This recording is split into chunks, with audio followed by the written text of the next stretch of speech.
Assalamualaikum warahmatullahi wabarakatuh. Jumpa kembali bersama channel Sobat Bang Zuma. Pada kesempatan kali ini semoga saudara-saudaraku semuanya, ikhwan fillah semuanya, selalu dalam lindungan Allah Subhanahu wa Ta'ala. Baik sahabat-sahabat semuanya, mungkin banyak hal yang belum kita ketahui dan mungkin banyak hal juga yang sudah kita ketahui, di mana fenomena-fenomena terbaru dunia kekristenan ini mulai terguncang, dan semakin terguncang semakin kepanasan dengan hadirnya para apologet Islam, para apologet Muslim yang mau tidak mau harus diakui oleh orang Kristen, oleh para pendeta, bahwasanya para apologet Islam ini memang cerdas. Bagaimana tidak, banyak sekali kita temui di dunia debat lintas agama di TikTok, dan kita temui juga di YouTube, bagaimana apologet Islam menjelaskan dalam dua persepsi, dalam dua sudut pandang, dalam dua kitab. Bahkan ada yang bisa menyampaikan dalam tiga sudut pandang, yaitu Islam, Yahudi, dan Kristen. Dua sudut pandang Islam dan Kristen. Umat Islam ini, apologet Islam ini begitu jelasnya. Nah, bagaimana kita mendengarkan para apologet Kristen menjelaskan imannya, menjelaskan kitabnya? Kita tahu sendiri bagaimana mereka selalu mengandalkan doktrin gereja dengan imani saja, sehingga sangat sulit kita mensinkronkan bagaimana yang dikatakan terjemahan itu dengan kata-kata yang memang kita pakai di Indonesia itu, yaitu berasal dari KBBI. Dan bagaimana umat Islam menjelaskan Al-Quran, membacakan Al-Quran, dan begitu gamblangnya para apologet Islam itu menjelaskan kitab yang diimani, dan bagaimana memberikan satu edukasi dalam mengkutip atau membacakan kitab orang lain tanpa menerjemah atau tanpa menafsirkan dan tanpa memplesetkan, hanya membaca yang tertulis. Nah, di sini hal-hal yang membuat pendeta satu ini menjadi geram, ya kan? Menjadi geram dengan gurunda kita Bang Zuma, di mana wujud dari kegeraman itu dilampiaskan di channel YouTube dengan sebuah konten.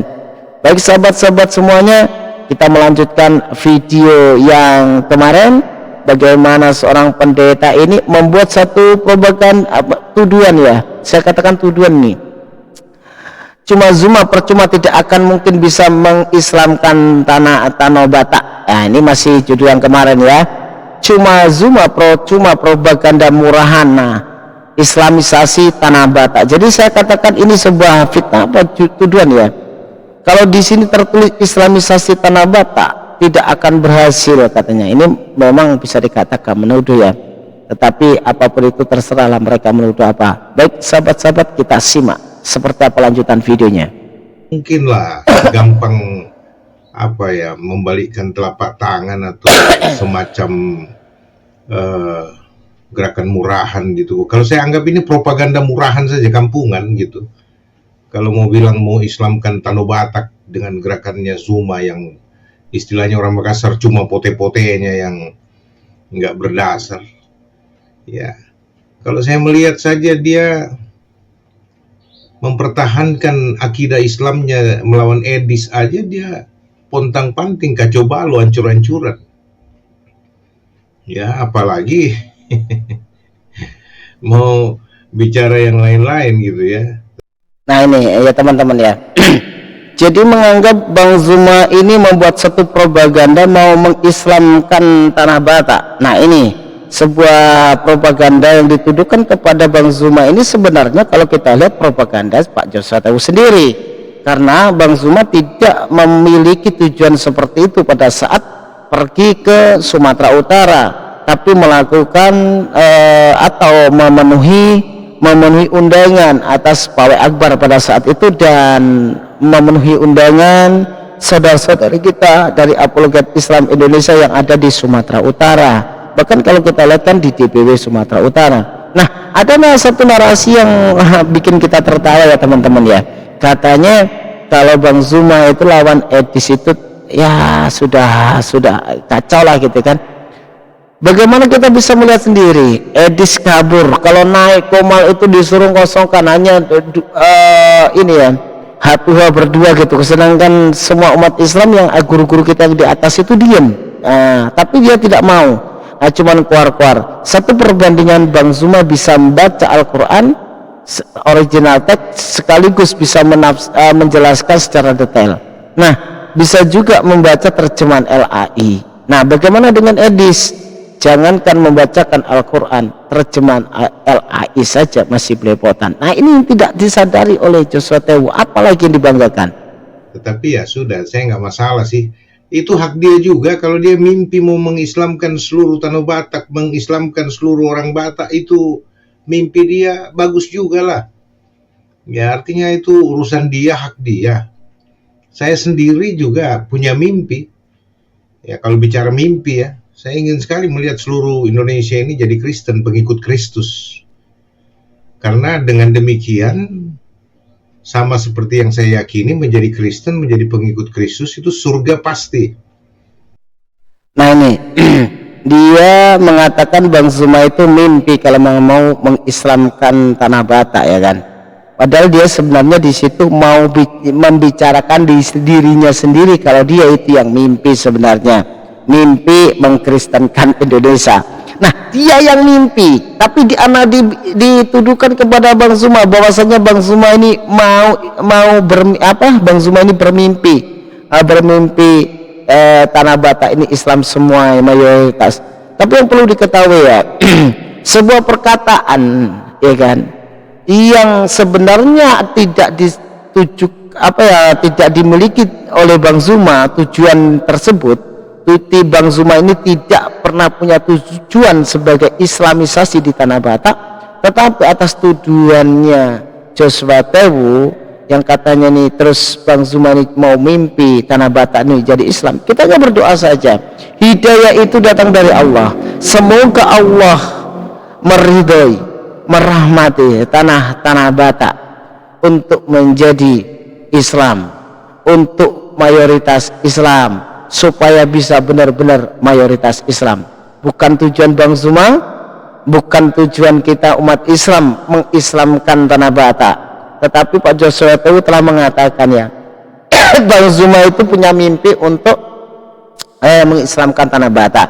Semoga perkataan Joshua Tewu ini malah berbalik bahwasanya benar-benar Islam itu merata di Tanah Batak. Nah ini, tapi nggak apa-apa, hidayah hanya milik Allah. Islam itu tidak boleh memaksa, tidak ada paksaan untuk memeluk agama Islam. Tapi yang jelas narasi dari Joshua Tewu, ternyata dia sendiri yang mimpi, teman-teman.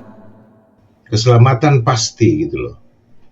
Jadi kalau dia juga atau teman-teman yang lain dari saudara-saudara Islam ini ingin mengislamkan demi maksud yang baik, ya nggak masalah, bagus juga, sah-sah saja itu mimpi gitu.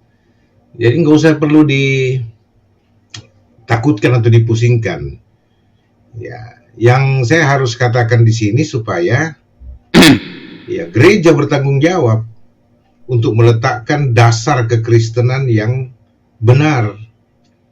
Ya, lalu pendeta-pendeta dan majelis-majelis gereja di Sumatera Utara khususnya itu jangan terlena dengan kehidupan duniawi lalu lupa mengurusi jemaat atau umat Tuhan di Tanah Batak. Ya, lalu kemudian ya kerjanya hanya untuk urusin politik, dagang, tetapi kemudian untuk meletakkan akidah kekristenan yang benar, doktrin Alkitab yang benar untuk menguatkan iman anak-anak Tuhan di Tanah Batak. Nah, di sini kelihatan ya teman-teman ya, kelihatan sekali kalau Joshua Tewu ini sebenarnya khawatir ya, sehingga langsung memberikan satu ultimatum kepada orang-orang yang dikatakan orang-orang gereja, orang-orang Kristen yang ada di Tanah Batak. Ini sebenarnya ultimatum keras dari Joshua Tewu ya. Kalau kita lihat Joshua Tewu mengatakan seperti itu. Nah, ini sebagai ultimatum ya, peringatan. Nah, jadi perlu disadari orang-orang Kristen yang ada di Sumatera Utara. Sebenarnya itu diingatkan oleh Joshua Tewu itu. Diingatkan itu. Diingatkan, dikasih ultimatum keras itu. Untuk seperti ini, dan seperti ini. Nah, kira-kira nih, ya kan? Kalau dia memberikan ultimatum seperti itu tandanya apa? Nah, tandanya apa teman-teman? Tandanya ya pastinya ya ketakutan dong. Sudah mulai muncul kekhawatiran ya. Kekhawatiran dari Joshua Tewu bahwasanya ditakutkan di Sumatera Utara ini semakin berkembang Islam. Tapi bukan berarti diislamisasi, berkembang tanpa diislamisasi. Tapi dengan apa? Dengan mendengarkan penjelasan dari para guru-guru kita, baik dari ustadz-ustadz kita, baik dari para apologet, baik dari para pemuka agama, imam-imam masjid, dan intinya guru-guru kita, para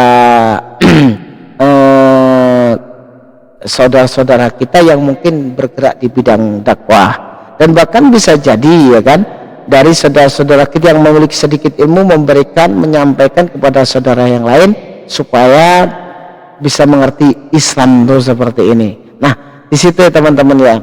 Di sini kita sudah bisa mengambil kesimpulan bahwasanya sebenarnya yang bermimpi siapa? Siapa yang khawatir akan kehilangan jemaat, kita sendiri jadi tahu teman-teman. Baik sahabat-sahabat semuanya, ini sekelumit lanjutan video yang kemarin.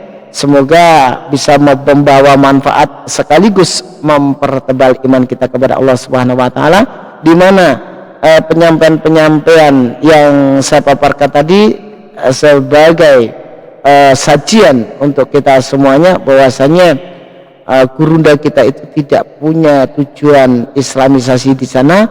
Tetapi kalau Pak Joshua Tewu mengatakan seperti itu, sudah kita anggap memang tipu daya orang-orang kafir, itu tipu daya syaitan.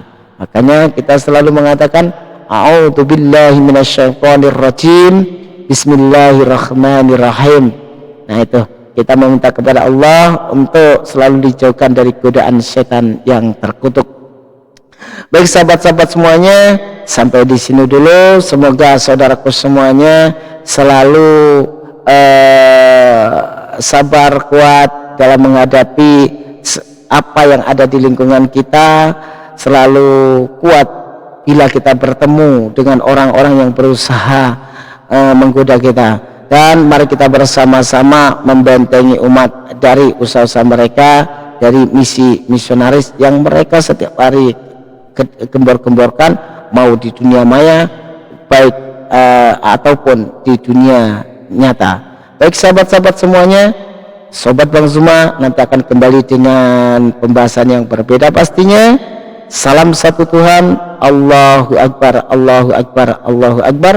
Wassalamualaikum warahmatullahi wabarakatuh.